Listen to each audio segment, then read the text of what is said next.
The spirit of the Big Phat Band continues. Welcome to the Big Phat Pod with hosts Vangie Gunn-Goodwin and Andrew Kesler.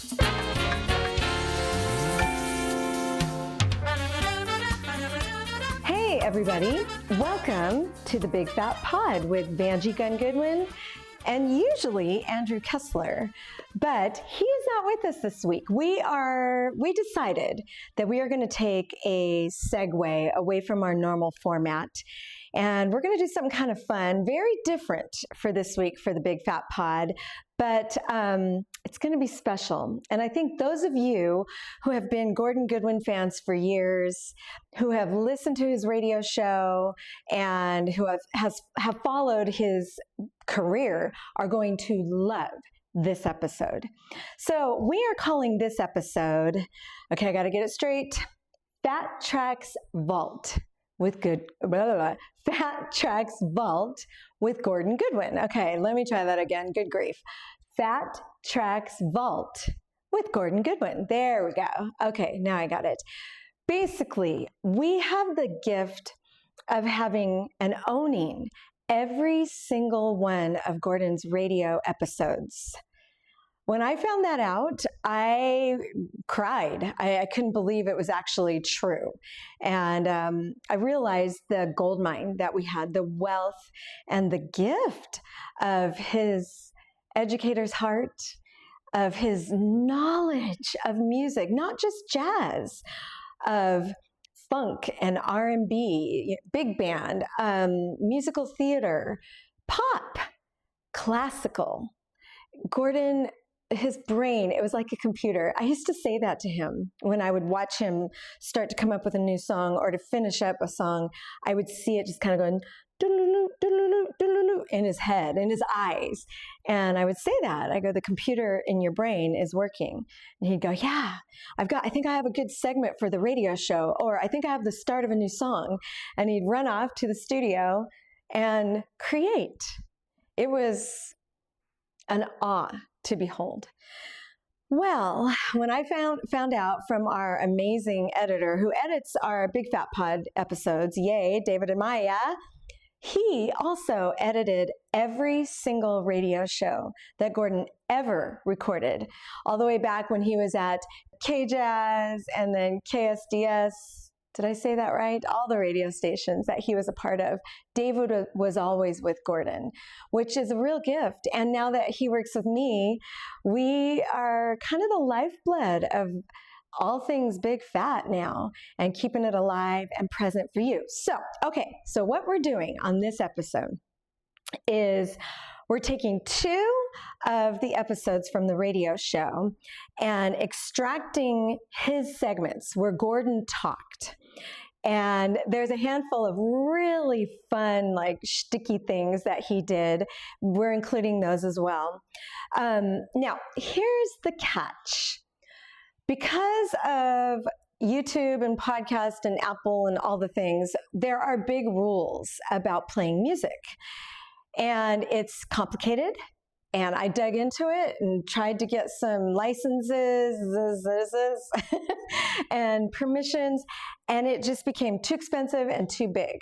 So we cannot play any of the songs that Gordon was introducing or talked about in the radio shows. So what we're going to do is I am going to list out every single song that he was talking about in each of these shows, and then you can go and listen to them. Or this might be fun, and some of you music teachers, this could be actually a curriculum, something that you could do. I always thought that his radio show should be a curriculum for music history, even into music theory. You could take a sideways turn on something. But what you could do is play the podcast, and I could even, I'm thinking as I go here, people, I will even segment it out in the show notes. Ooh, more work for me, whatever. So that you know what's coming up. And then I'll list the song and the artist. And you know what you could do, teachers, is play Gordon's intro and then play the song and then stop the song and say, all right, remember what Gordon said? Now let's listen to the song again and make sure you're really hearing what he said. If I were teaching, I would do that. I think that's a great idea. Ooh, Okay. So we are starting with Phat Tracks show 200, which was a big, line to get to, a big goal. I'm not finding the right word as usual. Okay, you know what I'm saying. A big goal to get to show 200. We had a blast and did all kinds of crazy things. Randy Crenshaw did a bunch of voiceover stuff. I did a few. I sang a few of the bumpers. And Gordon was his fun, silly self and just brilliant with every segment. And then I'll come back on with another quick hello, and we'll get into the next episode. So the other night when I was going through these two shows, episode 200, and then I think it's 213, I laughed a lot. I cried a lot. And I had a smile on my face the whole time. What a gift. So we're going to do this about every 8 to 10 episodes of the podcast. We'll take a break from Andrew and I and all the things that we're doing on the show, and we're just going to make it about Gordon. We're going to have a whole episode here, pretty much, with a couple of breaks of Gordon's voice. And on YouTube, it'll be Gordon's pictures over his voice. And I'll be throwing in some videos. I found a gem just this last week that I'm trying to decide exactly where to put. So again, you Gordon Goodwin fans, you Phat Tracks fans, you are going to love this. And this one's probably more of a listen, unless you feel like having the YouTube on the side. Just to glance over at some of the pictures. There's some good pictures, actually. No, watch it on YouTube. Watch it, okay? And please encourage your friends and families and neighbors and students to do all the things, the like and subscribe on YouTube and all the podcast platforms. But mostly enjoy this new format of the Big Phat Pod called Phat Tracks Vault with Gordon Goodwin. Here we go. Presenting Phat Tracks Show 100. Oh, what? Oh, sorry. Okay. Presenting Phat Tracks Show 200. Phat Tracks Show 200. Yes! I told you. I told you we'd get to 200 shows. That's how you do it, baby. Oh, yeah. I know some of you guys are out there. Oh, there's no way he'll get that many shows. Oh, he's gonna lose interest and just move on to something else. He'll get bored. He always gets bored. Well, you know what? Sometimes I do get bored, but I also get really stubborn sometimes, and boom, 200. All right, enough of that. Hey, everybody, welcome to Phat Tracks, episode number 200. It is indeed a happy day around here. Mostly because it's been such an honor and an amazing experience for me to be able to talk to you every week and play you this important, valuable, precious music that we all love. So let's get to it. Got a lot of great music to play for you today.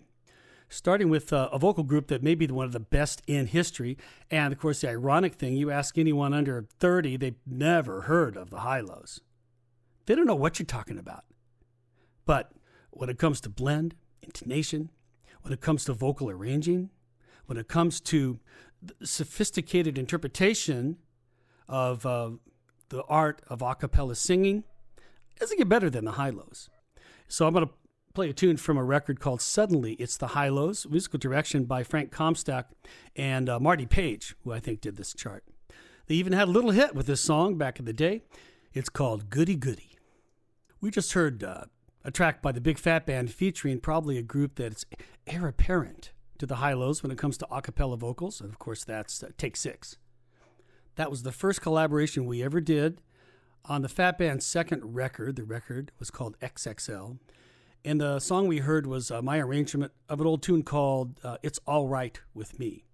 I didn't know those guys at the time, and somebody hooked us up. I had a meeting with Mark Kibble, and in between me fanboying all over him, we managed to connect on our love of big bands.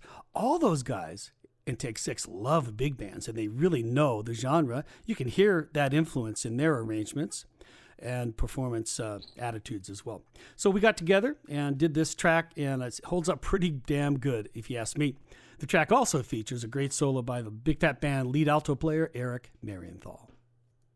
So I wanted to find a way to make episode 200 somehow unique and special. And it occurred to me that maybe I could open the show up to you guys, to the fans, the people that really have made it possible to stay on the air. So I thought, let's see if we could take a few calls during the show and talk to you guys. So, David, it looks like we have a call right now on line 2. Let's check it out. Hello? I'm calling for Gordon Goodwin, the host of this program. This is Gordon. Who's this? I'd rather not say. I am used to traveling incognito due to the sensitive nature of my activities. Okay, then. What can I do for you today? It's come to my attention that you have been playing a particular piece of music that sounds very familiar. I understand that you've played this music on your program a number of times, and I am not altogether convinced that you have the legal right to do so. I must insist that you stop immediately. Well, what song are you talking about? What's it called? I'd rather not say. Well, I'm not sure how I'm supposed to address your concern if I don't even know the name of the track you're objecting to. Let me describe it to you. It's in a minor key, 4/4 time, with lots of chromatic movement. There are lots of guitars and lots of horns, trumpets, saxophones, that kind of thing. The music reflects a distinct sense of danger, but with a comedic flair. Danger? Would you believe precariousness? I'm not sure that... Okay, wait a minute. I think I recognize you. Do you happen to work for an agency that exhibits a certain degree of control? I'd rather not say. Okay, how about this? Can you tell me the name of the interstate highway that runs through northwestern Pennsylvania and through the southern tier region of New York? Why, I-86, of course. Aha! You are Agent 86. Don't do it! Do not say my name! But I must again ask you to refrain from playing this particular piece of music on your show, or we will... Or you will what? We have the legal right to play that song on these airways. KJS pays a blanket license fee to allow us to do that. Well... Well, what? Missed it by that much. Okay, so, let's try that again. We got another call on line 1. David, I can't see the names of who's calling, so, yeah. Okay, well, let's just check it out. Hello? Hello? Hello? Am I on? Is it me? I never get on when I call. Of course, I don't really like speaking over the phone, which is why I never call anybody, especially radio stations. But this seemed like a special occasion, and I've always been a big fan of this program and the Phat Band, and I figured, okay, silly girl, take a chance and make a call because you just never know, and so I... Hold on there, girl. Slow down a second. What's your name? Oh, I'm Brittany, and I'm so very happy that you took my call because, you know, people on the radio never take my calls. Maybe I already mentioned that, but anyway, I'm such a fan, and I wanted to tell you that I did an analysis of one of your tenor saxophone solos for my band class. And my band teacher, his name is Mr. Johnson, and he told me I should send it to you, but I didn't know how to do that because I don't really like to talk on the phone. Maybe I mentioned that already. So anyway, I did this analysis, and maybe you'd like to hear it. Okay, so anyway, you start your solo out with Brittany, hold on. Did you say you did an analysis of one of my sax solos? Oh, yes, I did. And it's very good. And let me tell you, it just starts out where you play this really cool lick and... Brittany, hold on. Which tenor solo of mine did you analyze? I did your solo on your composition, Hunting Wabbits. You know the song. Right, you got a Grammy nomination for it, and it's very popular, at least among certain segments of the listening public. So anyway, you played the solo at a gig, and somebody made a recording of it and gave it to me, and I listened to it and decided to do my analysis. So anyway, you start your solo off with a very impressive lick where you reference the melody that saxophones play in bar 14 of the main composition, but you also throw in a reference to a solo that Dexter Gordon played on a song called Cheesecake back in the year 1962, which was 42 years before I was born. And then you transition directly into a mashup of a Carl Stalling melody that he composed for a Bugs Bunny cartoon called Bully for Bugs, which came in the year 1953, which was 51 years before I was born, which was in March of the year 2004. So Brittany, hold on a minute. Did I really do all that stuff? Oh, yes, but it's not all good news because as your solo develops, you start to get a little distracted and you repeat yourself a few times and you start to lose the thread a bit and push the time like you weren't really listening to the rhythm section or something. Is that so? Oh, yes. It's very clear. But then you seem to recover and find the pocket again, and your ideas start to congeal and feel more organic. And this leads to some wonderfully executed interaction between you and the rhythm section. But sadly, this does not last very long as you quickly lose your way and start repeating yourself again and start to play a little ahead of the beat. And then it seems that your reed is giving out as you start to play rather out of tune. Sharp at first, especially in the high register, but noticeably flat when you play in the lower register. I don't know what to... Oh, yes. So I wondered what might be causing your anxiety on stage that night. So I checked, and it appears that you went to the dentist the day before the gig. And I wondered if perhaps your teeth were bothering you. So I did some quick research and found that your dentist, a man named Alan Pearl, has a history of being a tad rough on his patients, and many of them would complain about pain in the days following a visit. Wait a minute. How did you find out that I went to the dentist? So anyway, I did a little research and found a number of qualified dentists that you may want to visit in the future. 3 in particular seem worthy of your attention. A Dr. Painless Potter, a Dr. Christian Sell, and a Dr. Wilbur Wonka. But I will leave that to your discretion. Personally, I love going to the dentist because I have the most beautiful teeth. But of course, I would because I brush and floss them 10 times daily. Why does that not surprise me? So anyway, I still need to explain about the last 32 bars of your solo. Just as your playing seemed to have completely lost its way, the bass player plays a nice double stop figure that seemed to inspire you, and then you start to... Brittany, as much as I appreciate your effort, I think maybe we've heard enough analysis for today. Oh, okay. I can stop. Maybe I can call back on another day and tell you the rest, although I don't really enjoy talking on the phone. Maybe I already mentioned that. Although I must say that I love my new iPhone 12 that Daddy got me for my birthday. The iPhone 12 was released on October 23rd, 2020, although the COVID-19 pandemic delayed the release for obvious reasons. Coronaviruses are non-segmented enveloped viruses with single-stranded RNA ranging between 26 and 32 kb in length. At this length, the coronavirus genome is the largest among RNA viruses. And if you get sick, it's really horrible and you get really, really, really sick. Okay, that was interesting. I gave her a lot of rope, though, didn't I, David? How long could she keep that shtick going? Oh, all right. Let's move on and play a little music by Wynton Marsalis. I think it's an older recording. I'm a little surprised he recorded this song. Not that he can't handle these changes, because he certainly can, but it's a little bit different than what he normally does. This is a tune composed by John Coltrane. It's called Giant Steps. Here's Wynton Marsalis.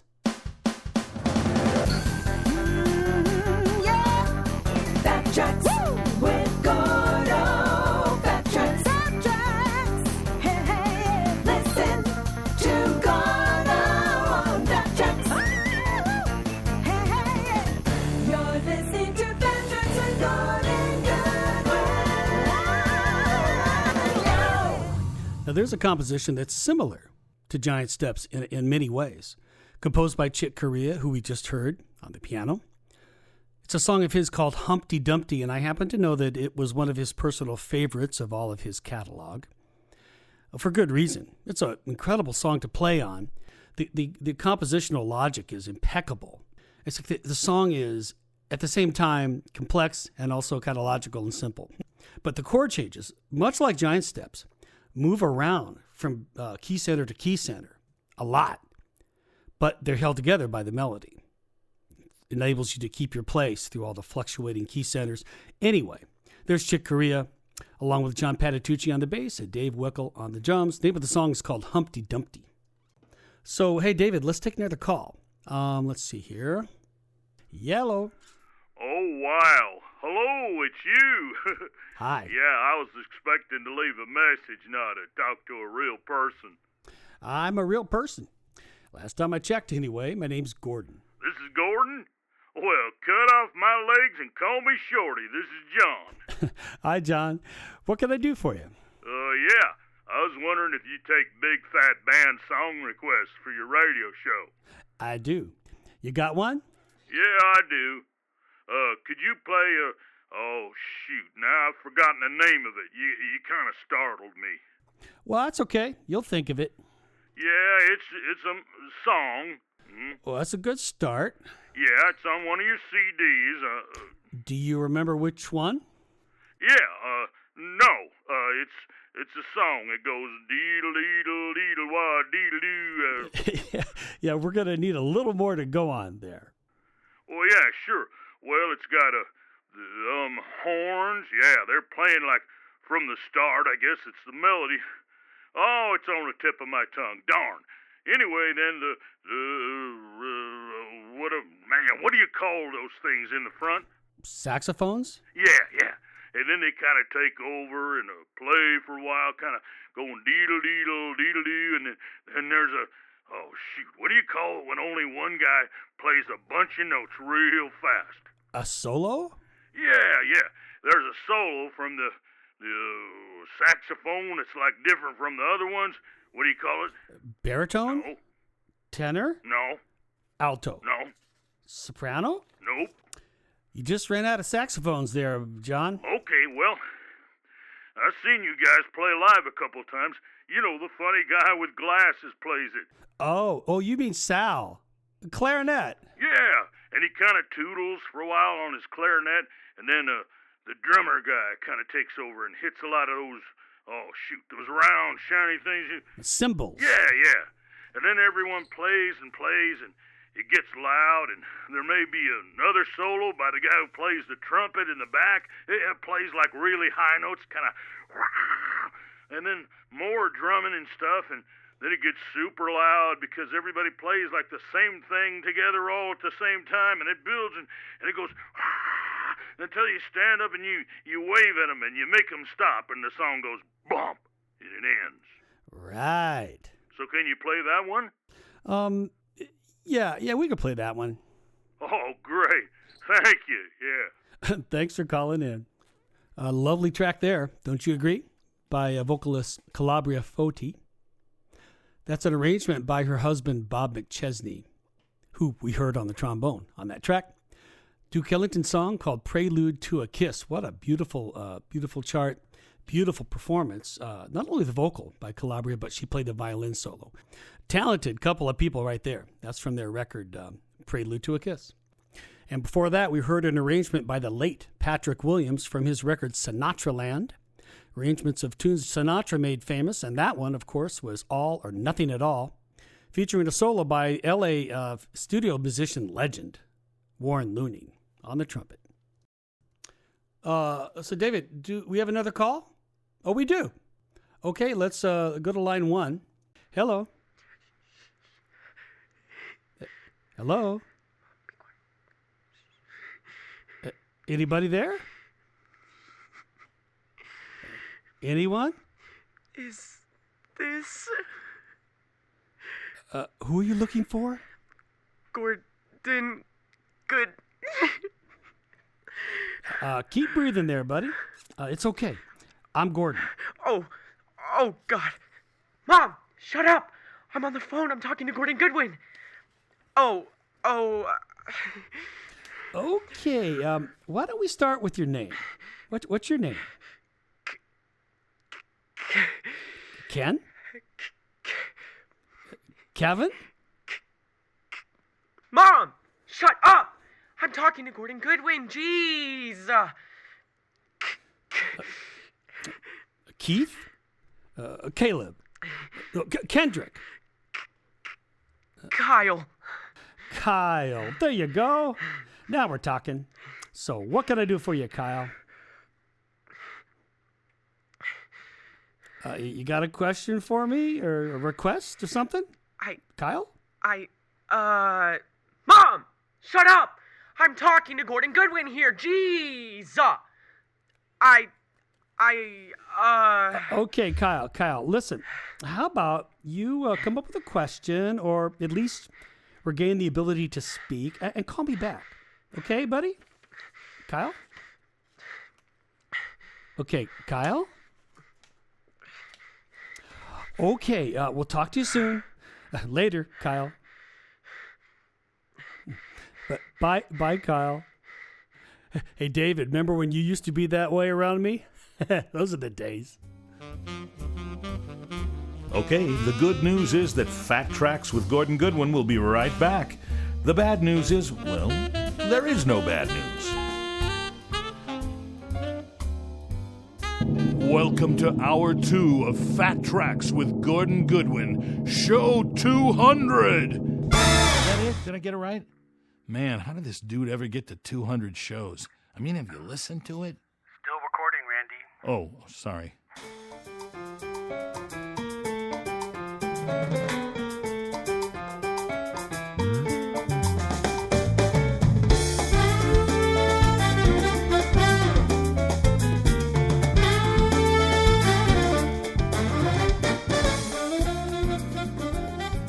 And welcome to Hour 2 of Phat Tracks, program number 200. Thank you so much for joining us here. Special day for us, and we're glad that you are with us. Normally, we don't take calls on our show, but David and I have figured out a way to do it. So we're going to take a few calls here on the occasion of our 200th show. I think we have somebody on line one. Hello. May I speak to Gordon Goodwin, please? That's me. Gordon, my name is Louis Eugene Anderson. Hi, Lou. Louis. What can I do for you, Louis?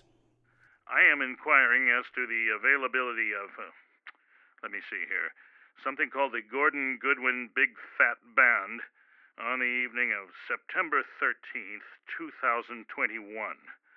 May I assume you are the Gordon Goodwin of which we speak? That's me. I hope we can negotiate a fair and equitable price for the aforementioned engagement. I'm sure we can. Where's the gig? Walla Walla. Both of them? Excuse me? That was a little joke. I see. Forgive me, Gordon. I confess I am not familiar with the Big Phat Band. What sort of music do you and your combo perform? Jazz. Oh. Not a jazz fan, Louis? I lean more toward the classics. You know, Mantovani, Castellanets, Ferranti, and Teicher. Both of them? Excuse me? Sorry. So, how many members of your musical organization will be traveling to Walla Walla? 19. Oh my, do you really require all 19? Well, that's what makes it a big band. You'll be traveling by bus, of course. No, we fly. But I seem to remember musical aggregations such as yours traveled by bus, leaning out the windows, happily tootling away as they motored down the highway. That's some old movie you're playing there, Louis. I see. What other expenses do you foresee? Well, we'll need hotel rooms for the night. Of course. Doubling up. Now that's funny. No doubling up. Plus, we're going to need per diem, ground transportation to and from the gig, roadies to help set up. Roadies? What's a... Sound, lighting, wardrobe, makeup, food backstage, organic, preferably. I'll need a humidifier in my private dressing suite, candles by Duptyque, non-allergenic Turkish cotton towels, a case of Veuve Clicquot Brut. Some of the guys like a pre-show massage, mani-pedis, facials. Sal will want his salt body scrub. It's all in the rider. You'll see. But that sounds like a costly endeavor. Oh, it'll be okay. We'll sell a lot of tickets. Tickets? To a wedding? You don't sell tickets to weddings. This is a wedding? A celebration of the betrothal of my daughter Mandy to Ian Albert Cross Bigsby III, Esquire. Listen, I wish the couple well, but we don't do weddings. Mandy is going to be so disappointed. Well, I'm sorry about that, but that's nothing compared to how sorry she'd be if she had to do her first dance to hunting wabbits. What? What's a wabbits? I don't know what that is. See you, Louis. Thanks for calling in. Actually, I was kind of like that kid when I was in high school. The next song we're going to play is a new composition of mine, and it's one of those COVID songs, I guess. When I found myself with a lot of time on my hands, so I was able to have the rare luxury of going into my studio and just creating. Don't get to do that as much in my normal busy routine. And this song came out, and it was one of those songs that flowed out without a lot of effort. And sometimes to me, it seems when that happens, the songs do have a lot of integrity and good structural and melodic content. See what you think. We're going to feature Kevin Axt on the bass. And this is called I See You.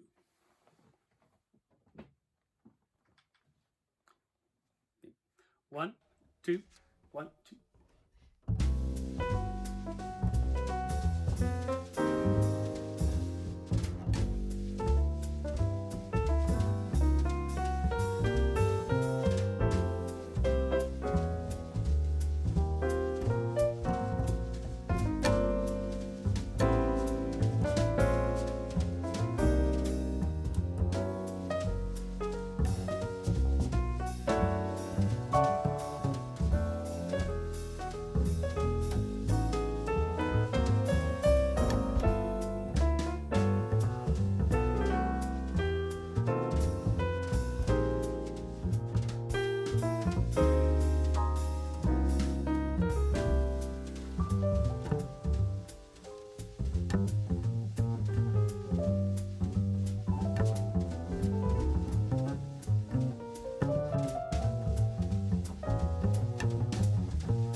Hey, David, do we have time for one more call? So we have somebody here.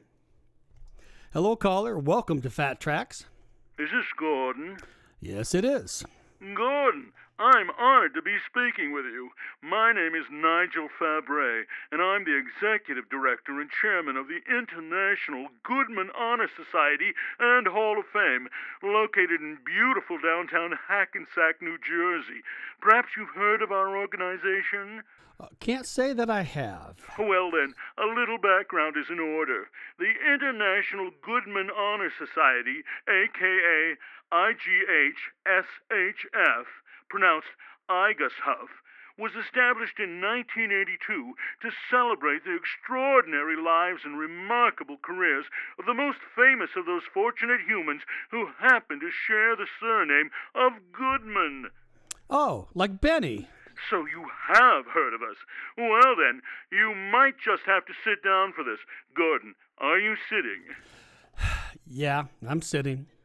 Then congratulations! As the director and chairman of IGUSHF, I welcome you into this most extraordinary club. Gordon, you have been selected as our 2021 inductee to the International Goodman Honor Society and Hall of Fame. Isn't that fantastic? Yeah, but... Imagine, in just a few brief months, a small plaster bust and faux bronze plaque will be placed on a shelf in a room with all the other illustrious Goodmen. Why, just imagine that your likeness will be placed in relatively close proximity to, say, John Goodman, star of stage, screen, and even smaller screen. Of course, you mentioned your beloved Benny Goodman, the king of swing. He's in here. Not to mention the esteemed Len Goodman, the world-renowned dance critic, famous for criticizing mostly non-dancers on TV. And Bergdorf Goodman, not the person, but the classic department store. And our society would not be worthy without an entire room dedicated to the legendary Happy Goodman and his marvelous traveling gospel-singing family. Yeah, but... I know, you're speechless. It's perfectly understandable. Just as long as you've already inked in the date of June 13th, 2021, an evening you'll never forget, where you will be our honored guest at the annual Red Carpet IGUSHF Gala event and fundraiser to be held at the Hackensack Holiday Inn Express on Central Avenue, not to be confused with the one on Bishop Street, which everyone always does.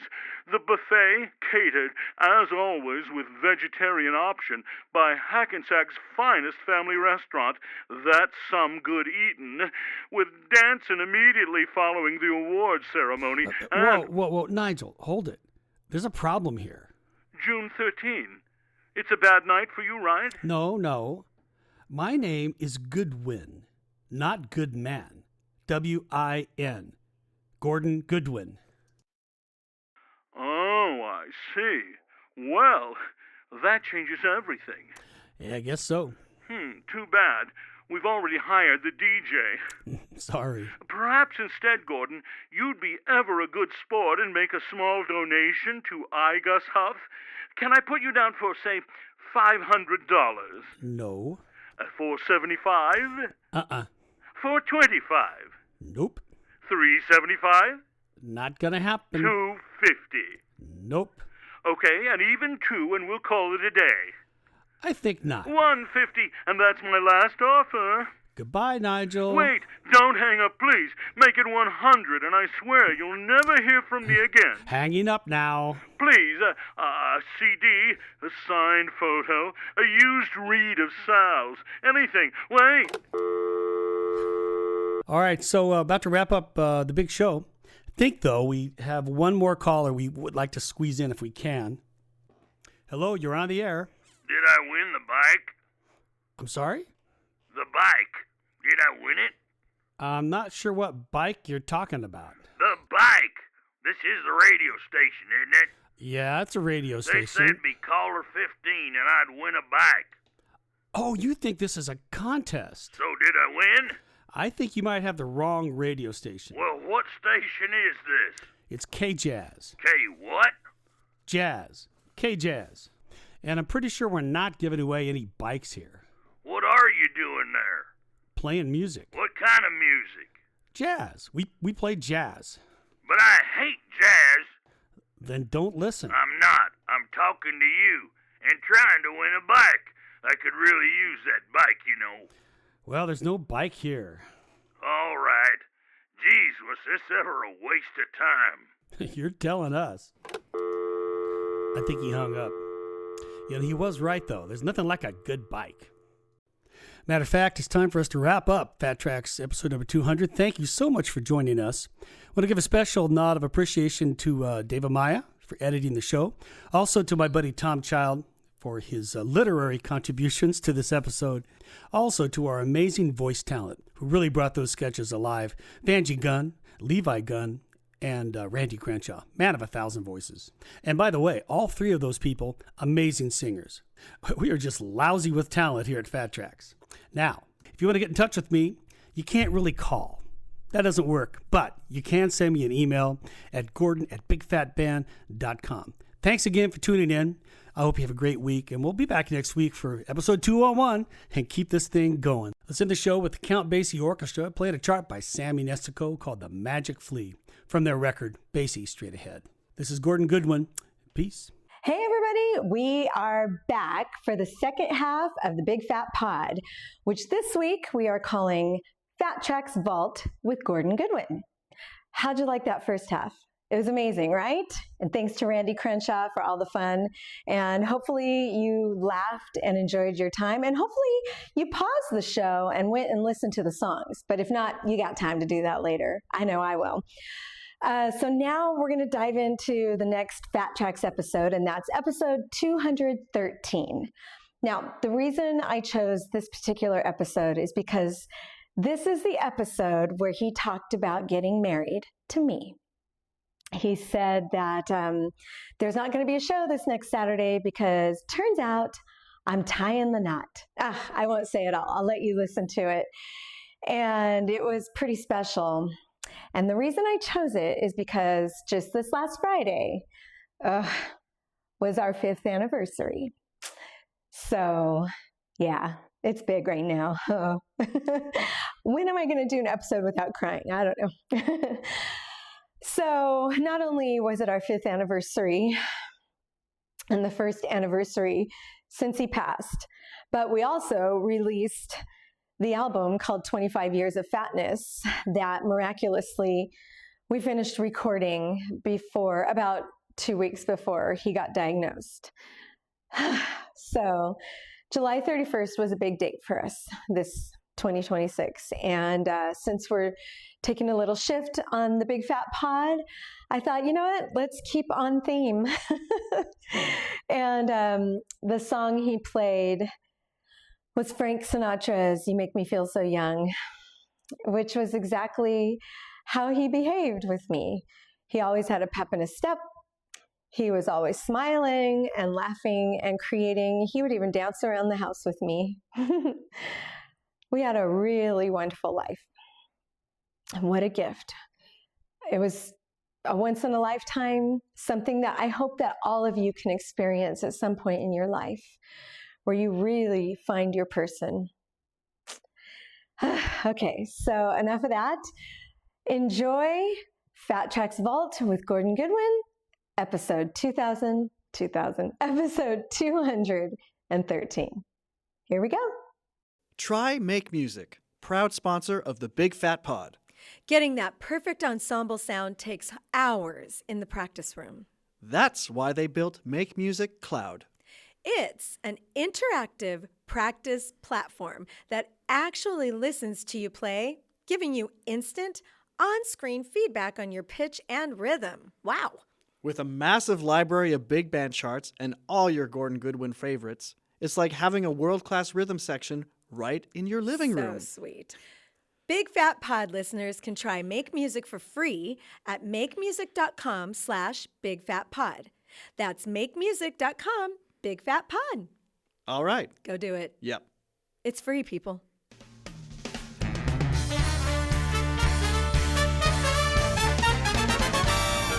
Experts say that the average person needs to consume a certain amount of fatness per day, and you're in luck because we're here to help. 88.1 K-Jazz is proud to present Phat Tracks with Gordon Goodwin. Now here's your host, the Grammy-winning leader of the Big Phat Band, Gordon Goodwin. Hey, what's happening, everybody? Welcome to our program. This is Gordon Goodwin, and you have had the wisdom of tuning in to Phat Tracks with Gordon Goodwin. Today, we happen to be doing program number 213. Actually had a listener send an email, and they said they would love to have a copy of the very first show. And I'm like, I'm not so sure you do. I mean, I prepared and thought about it a lot before I started doing these shows, but it's like anything else. The more you do it, the more you learn kind of what works and what doesn't. And you also learn who you are and how you can best express that in this medium. You know what else I learned, you guys? When I started off the show, when I would speak into the microphone, I would exhibit a lot of mouth sounds, like a lot of smacking and pee popping and breathing sounds and a lot of things that professional broadcasters never do. They've learned how to have a relationship with the microphone, actually. So I've gotten better at that. Used to be back in the day, if I pre-recorded a segment, I'd have to go listen through and cut out that stuff because it was just disgusting, you know? And so now somehow my mouth and my tongue have adjusted, so I don't really do too much for that anymore. You know, having a relationship with what you do is an interesting thing. I'm well aware of it because as a saxophone player and a piano player, I became cognizant of the fact that I needed to invest in my relationship with those instruments, or the relationship would decay. And over my years as a composer, I would often see my tenor saxophone sitting on the stand over in the corner for a day, for a week, for a month. And I was too busy writing to pick it up and play some long tones or play a little blues or whatever, what have you, right? So it's like any relationship. If you did that with your spouse, or your girlfriend, or your boyfriend, even if you've been together for 10 years, if you're not investing in it, that relationship is going to start to slip. So then you go, okay, I got some time, baby. I'm going to be with you. But you have no foothold there. And so when I would get my tenor saxophone back after neglecting it for a month, I knew I had a hill to climb. And you can't climb it in one day. I knew, man, I'm going to do a half hour or an hour today, and I'll get so far. And then tomorrow, I'll do another half hour or an hour and build on that till maybe after a week, I'll feel like I'm connected with the horn again. I bring this up now because right now my tenor sax and my soprano sax are being repaired. Nothing serious, but you got to take those things in for maintenance, tweak them, get them so they're popping the way you need. And I've been without them for a week. And it's starting to get a little twitchy because once COVID started, I finally had some time. So I could be with my horns every day. Sit at the piano every day. And now I have had a week where I haven't been able to play, and I can feel it receding. I can feel it receding in my chops, in my fingers, in my breath. And I know once I get those babies back from Jeff Peterson down at Yamaha, I got to pay the price. I got to climb the hill. And whether it's going to be a week-long hill or a 2-week-long hill depends on how quickly he can get to them and I can get them back here. But I hope it's not too further away because a Big Phat Band's got a gig. We got our first gig since February 2020. First live gig. We're playing out the Redlands Bowl August the 6th. I'm not promoting it because I'm not really allowed to do it. This is for informational purposes only. It is a free gig, though. It's pretty cool that they're doing that. But I got to be ready. That's going to be a significant night for us because we did a little Phat Band gig a week ago at Herb Alpert's Vibrato Grill Jazz. That was great, but I could feel the rust. And that was with a small band. With a big band, with 18 musicians up there, needing to remember how to work together, play the music, dig deep into the music, all the things that we used to do pretty organically. it'll be interesting. We're going to rehearse. That'll help. So hopefully I'll have my horns back and we could be good to go. So having said that, let's get on with the music here with a band that was a big influence for me as a youngster. As a 9th grade high school kid, when I went to the Stan Kenton Summer Jazz Clinic, I felt the power, the emotion, the musical possibilities of big band jazz up close and personal. Sat right in front of the band, maybe 6 feet away from the band every night as they played a concert for us. And the other thing that I observed was watching Stan Kenton, who I didn't think was that great of a piano player, but he clearly was the beating heart of this band. He clearly was the guiding force, and we know that he took everything on. That's what a band leader has to do. Anything that needs attending to in that environment, the band leader is probably going to have to deal with it. Payroll, gigs, new music, new uniforms, all that logistical crap. It's kind of falling in your lap. And I saw Stan Kenton at a pretty advanced age up there in the game, still trying to make it work. This would have been in the late 70s, and he'd been doing it for probably 30 years. And Stan wasn't content just to take any old gig, particularly dance gigs.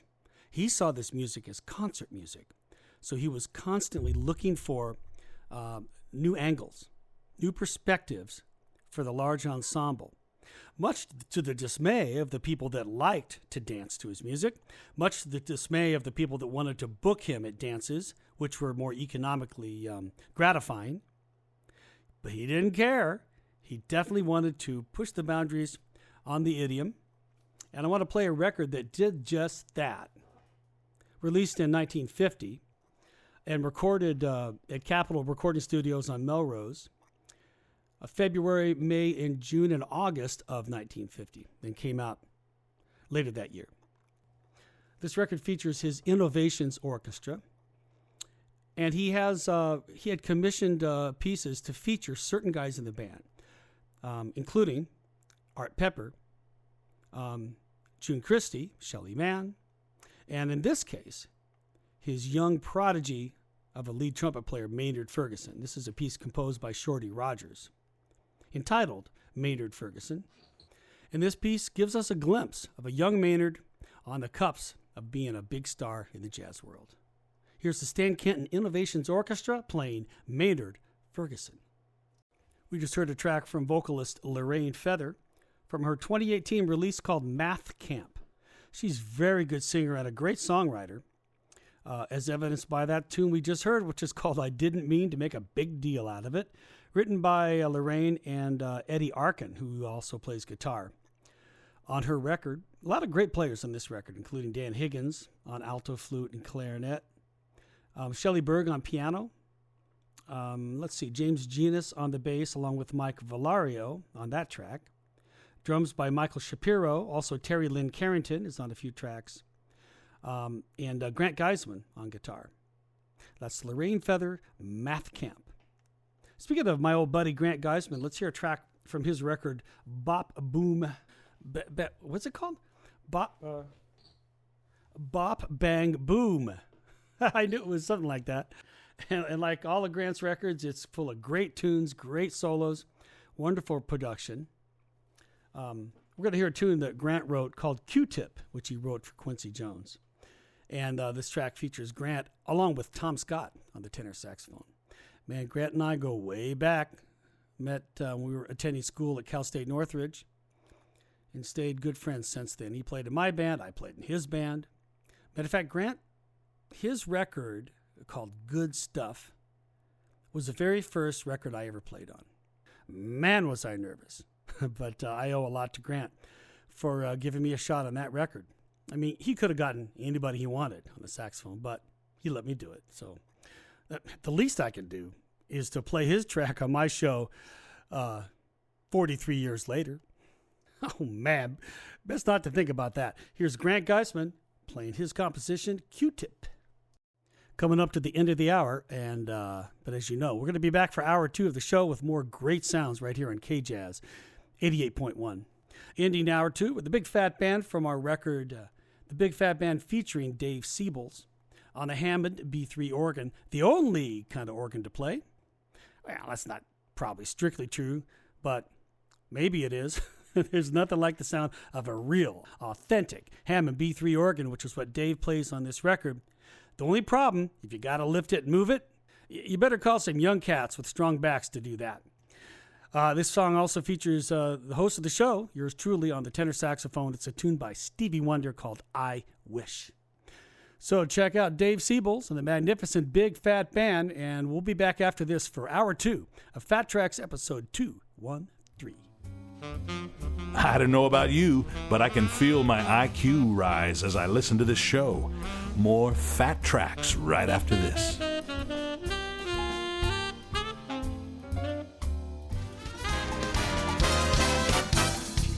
Hour 2, Phat Tracks. Hit it! You're listening to Phat Tracks. That's right.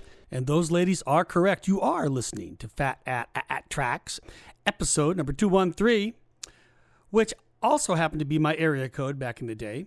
Then it became 714. Then I moved to the 818, finally to the 805. Now, this information may not seem all that interesting to you, and you're probably right. However, I do think I can connect it to our first track here of hour 2 of the show. Because back when I was a young lad living in the 714 area code, and I was cultivating my love of jazz and specifically love of big band jazz. And I'm checking out Buddy Rich and Stan Kenton and Willie Herman and Thad and Mel, a little bit of Duke, a little bit of Gil Evans, Gerald Wilson, the big bands of Kim Richmond and Bob Florence, Don Ellis, Maynard, Dizzy Gillespie had a band on and off. So I was like soaking it all up. But you had to seek it out, you know. However logistically and economically challenging this idiom is now, it was ever thus. So fortunately, I did have K-Jazz.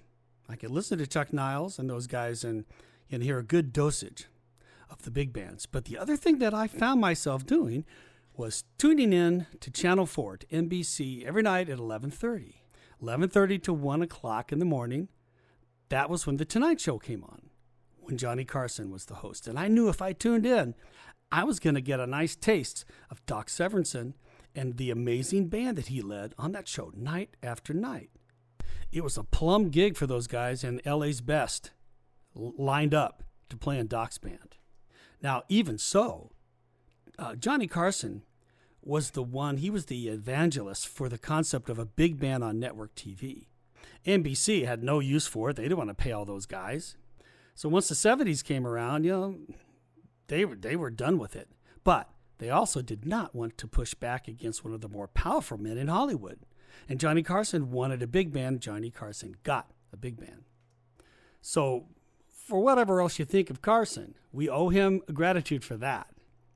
Now, of course, as a young saxophone player, I'm completely enamored with Pete Chrislieb and Ernie Watts, the two tenor saxophone players on his band. But as a young arranger, I'm checking out the sound of the band as defined by the arrangements that it played. And it seemed to me that a majority of those charts had a certain essence. They had a certain logic and clarity to them. And the writing style combined values that I embraced, or rather would come to embrace. A real respect of melody, of groove, of an ensemble concept that had power yet mobility at the same time. As I learned a little more about it, I come to find out that most of the charts that I really liked were written by this guy named Mike Barone, trombone player. Why is all the trombone players are good writers? What is that about?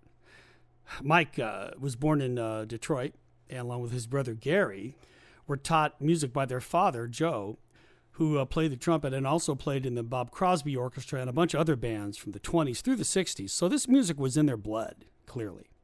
So Mike eventually moves to L.A. and played with bands like Cy Zentner, Louis Bellson, Lalo Schifrin, Dizzy Gillespie's Quintet. Spent a lot of time playing with Dick Grove, Pete Jolly, Gabor Szabo, Oliver Nelson, Terry Gibbs. The list goes on and on. He was a successful studio musician, played trombone on the Mission Impossible theme, to name just one illustrious example. He also put his big band together, and he would play at a club called Dante's on Lancashire. Do you guys remember Dante's? I played there a lot back in the day. Matter of fact, I might have, they used to let young kids in, and you could stand back by the bar, of all places, but you could stand back there and watch. You wouldn't have to pay a cover. You could just watch the bands. I'm sure I did see Mike's band there. Used to go hear Super Sax there all the time. I have a vivid memory when I was a professional and working there more. I would have to go and hang out in Kerry's office. Kerry's the guy that ran the place, and his office was just the most cluttered environment, and you just stand back there while he would write you a check. But nonetheless, Dante's is gone now. It's been gone for many years. But Mike Barone did record a record there, really great record called Live at Dante's, that I think you can still get your hands on if you look hard enough. But here's the thing. Mike is still writing. He's still leading the band, recording records. His creativity is still activated.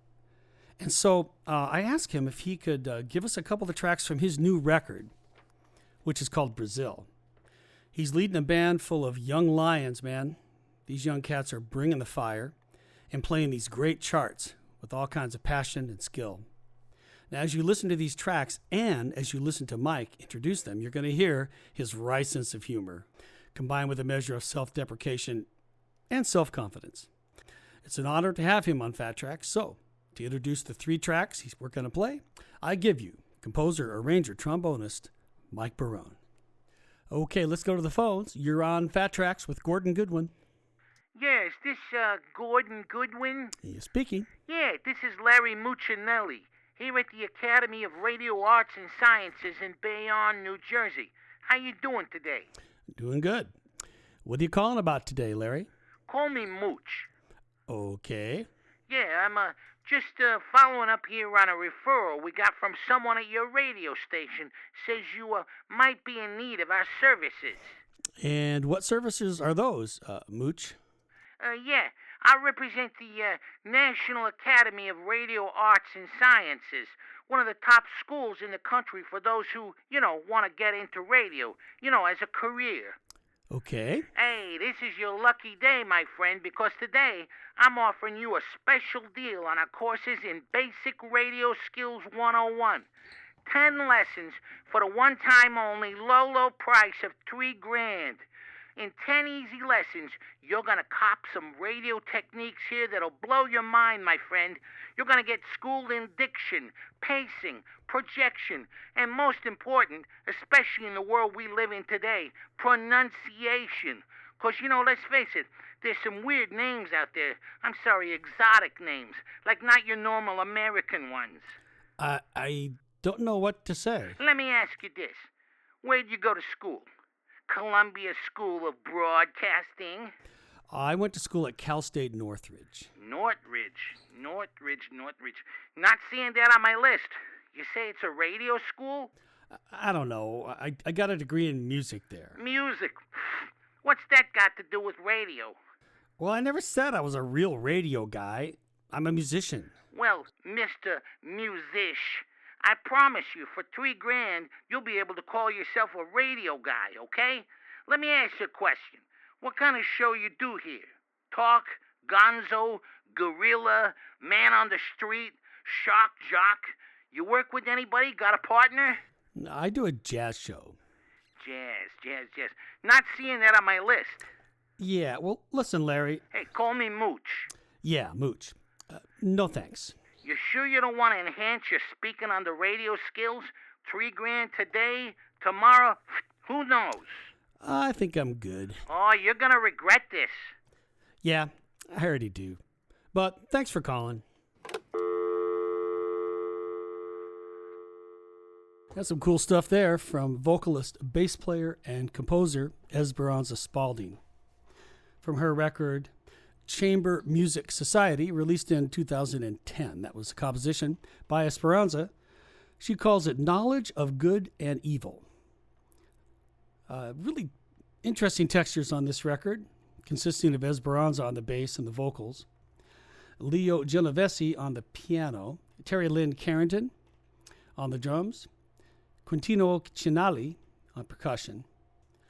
And then there's a string group consisting of Intcho Todorov on the violin, hoping I got their name right, Lois Martin on the viola, and David Egger on the cello. A lot of cool original tunes by Esperanza, and she had some arranging help by Gil Goldstein. Back in 2009, saxophonist Miguel Zinon released a record called Esta Plena, which translates as It's Plain. And we're going to hear the title track from this record. On it, we're going to hear Miguel play his alto saxophone and perform the vocals. On the piano is Luis Perdomo. On the bass is Hans Glaueschnig. And on the drums, Henry Cole. Thank goodness. A name I can actually pronounce. David, that last sequence had names that were a challenge to my tongue. I'll hang in there, try to get it right. Meantime, let's check out Miguel Zinon playing Esta Plena. Sing it, Miguel.